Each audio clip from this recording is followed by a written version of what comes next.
जी हाँ मित्रों, हूँ छुं तुलसी बिल। मळ्या आज आपणे एक नवुं चमासार।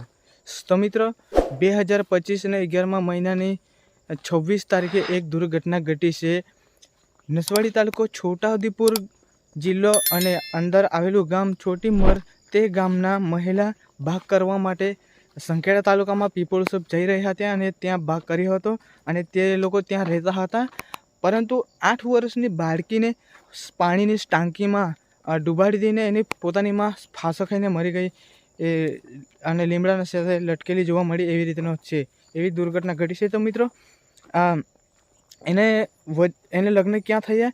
ગિરીશભાઈ અને સંગીતાબેનનું એમનું નામ છે અને એ લોકો ત્યાં ભાગ કરીને ત્યાં રહેતા હતા અને તેની અંદર શું ઘટના ઘટી તે તો આપણને ખબર નથી।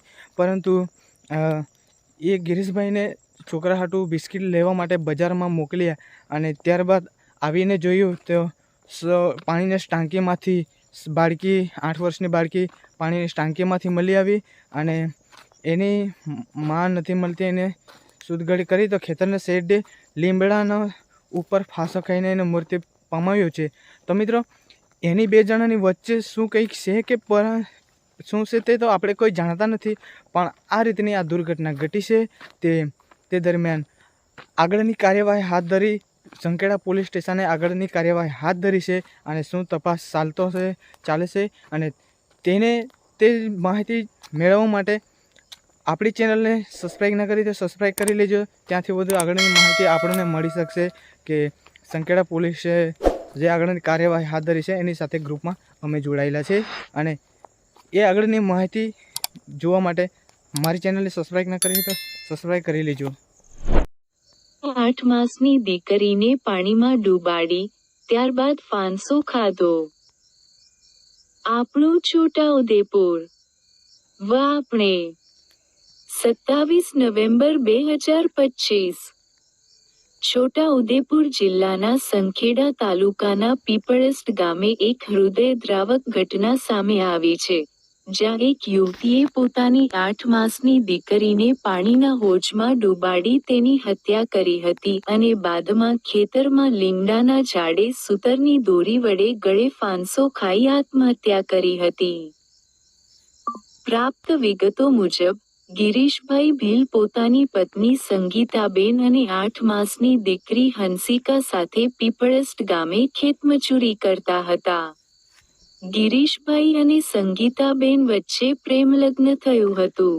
પ્રેમલગ્નને કારણે પિયર પક્ષ સમાજના દબાણમાં આવી તેમને છૂટાછેડા કરાવી પાછા લઈ જશે તેવી ભીતિ સંગીતાબેનને સતત સતાવતી હતી। સંગીતાબેને પતિને દીકરી માટે બિસ્કિટ લેવા બજારમાં મોકલ્યા હતા। ગિરીશભાઈ પાછા કર્યા ત્યારે દીકરી અને પત્ની ઘરેથી ગુમ મળ્યા। શોધખોળ દરમિયાન હોજમાં દીકરી પાણીમાં મૃત હાલતમાં મળી આવી હતી, જ્યારે થોડે અંતરે ખેતરમાં લીમડાના ઝાડે સંગીતાબેન ફાંસો ખાધેલી હાલતમાં મળી આવી હતી। ઘટનાની જાણ થતાં સંખેડા પોલીસે સ્થળ પર પહોંચી તપાસ શરૂ કરી છે। આત્મહત્યા અને બાળકીના મોત પાછળનું ચોક્કસ કારણ જાણવા વધુ તપાસ ચલાવવામાં આવી રહી છે। પ્રાથમિક તારણ મુજબ પ્રેમલગ્ન બાદના સમાજના ડરથી આ પગલું લેવાયું હોવાનું માનવામાં આવે છે। અમારી સાથે માં જોડાવવા માટે 7,04,65,06,415 નંબર સેવ કરી મેસેજ કરો। છોટાઉદેપુર જિલ્લાના તમામ સમાચાર વોટ્સએપના માધ્યમથી મેળવવા માટે 7,04,65,06,415 પર જોઈન લખી મેસેજ કરશો। તમારા ધંધા, વ્યવસાય અથવા દુકાન તથા અન્ય કોઈ પણ પ્રકારની જાહેરાત આપવા માટે જરૂરથી સંપર્ક કરશો।